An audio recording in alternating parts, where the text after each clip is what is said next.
নমস্কার বন্ধুরা, সবাই কেমন আছেন? তো আজ শ্রাবণ মাসের সংক্রান্তির দিন সবাই বাড়িতে মনসা পুজো করে থাকেন। তো আজ আমিও বাড়িতে মনসা দেবীর পূজা করব। তো বন্ধুরা দেখুন, সেভাবে আয়োজন শুরু করেছি। তো আমি প্রথমে ঘট পাতিয়ে নিয়েছি। দেখুন এখানে আসন করা হয়ে গিয়েছে। আমি চালের গুঁড়ো দিয়ে আলপনা করে নিয়েছি। তো নিয়ে আমি এখানে ঘট পাতিয়ে নিয়েছি। আর এখানে দেখুন থালায় কিছু ফল নিয়ে আসছে। তো এই ফলগুলো আমি বানিয়ে নেব। এটা মনসা দেবীর ফল প্রসাদ হবে আর কি। দেখুন এই যে আনারসটা দেখুন বন্ধুরা, কত বড় আনারস, সঙ্গে আম, লেবু আছে, পেয়ারা, সঙ্গে বাতাসা, আখ, আরও আছে একছাড়া কলা, সঙ্গে দুধ। তো আমি একটা পাত্রে নৈবেদ্য সাজিয়ে নিয়েছি বন্ধুরা, একটু দুধ দিয়ে দিলাম।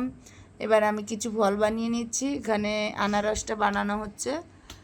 আমি এখানে আনারসটা পিস পিস করে সুন্দর করে বানিয়ে নেব। আনারসটা দেখতে খুব সুন্দর, খেতে কেমন হবে জানি না, তবে দেখতে ভালো লাগছে, নিশ্চয়ই খেতেও ভালো লাগবে।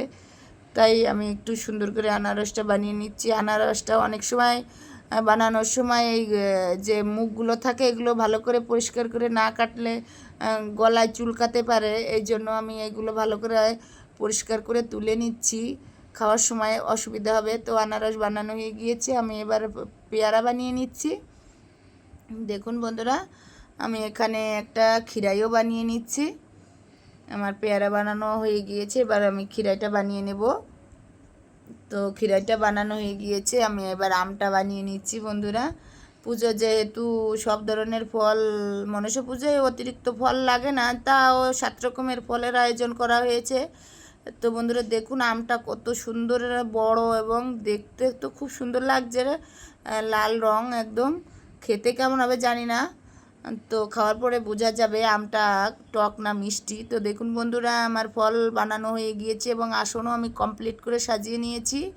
এখানে সব ধরনের নৈবেদ্য বানানো হয়ে গিয়েছে। থালে নৈবেদ্য দিয়ে আমি ফুল দিয়ে আমি সাজিয়ে দিয়েছি। এখানে সরাতেও দুধকলা দিয়ে দিলাম মনসা দেবীর সাইডে দেওয়ার জন্য, দুধকলাটাই প্রধান। তো এখানে আমি চন্দন পাটায়, দেখুন বন্ধুরা, পাটায় একটু ঘষে নিয়েছি চন্দন কাঠ, আমি ফুলের সাহায্যে দিয়ে আমি সপ্তাহে একটু ছিটিয়ে দিলাম। আমি এখানে কিছুটা তিলকও দিয়ে আমি সব কিছুতে একটু অল্প অল্প করে দিয়ে দিলাম। দিয়ে আমি পুরোটা, আমার পুজোটা কমপ্লিট হয়ে গিয়েছে। তো আমার ভিডিওটা কেমন লাগলো অবশ্যই।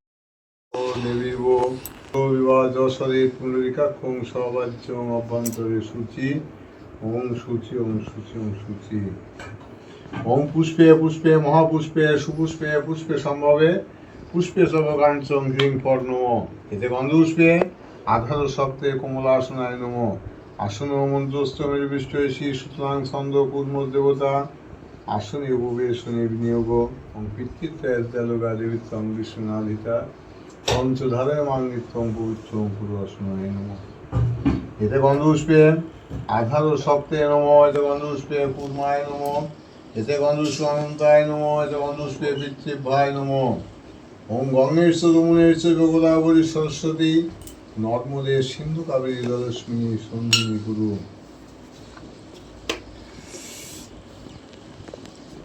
দর্শবিন্দুবর্ণং ভদ্রদেবস্য ধীমহি ধিয়ো নমঃ প্রচোদয়াৎ ওং সর্বতীর্থোদ্ভবং বারি সর্বদেবী সমন্বিতম ইমং ঘটং সমারুচ্ছ তিষ্ঠ দেবী গণেশ ওং গণনন্তা গণপতি গভময়ে প্রিয়নন্তা প্রিয়পতি গভময়ে নীতি। বন্ধুরা আমার পুজো শুরু হয়ে গিয়েছে, ঠাকুরমশাই আসছে। দেখুন এখানে পুজো প্রায় শেষের পথে। তো আমার পুজোটা কেমন হয়েছে, আমার পুজো শেষ হলে আমি সবাইকে প্রসাদ বিতরণ করব। আমার ভিডিওটা ভালো লাগলে অবশ্যই লাইক কমেন্ট করবেন এবং পাশে থাকবেন। সবাইকে অসংখ্য ধন্যবাদ। সবাই ভালো থাকেন, সুস্থ থাকেন, বাই।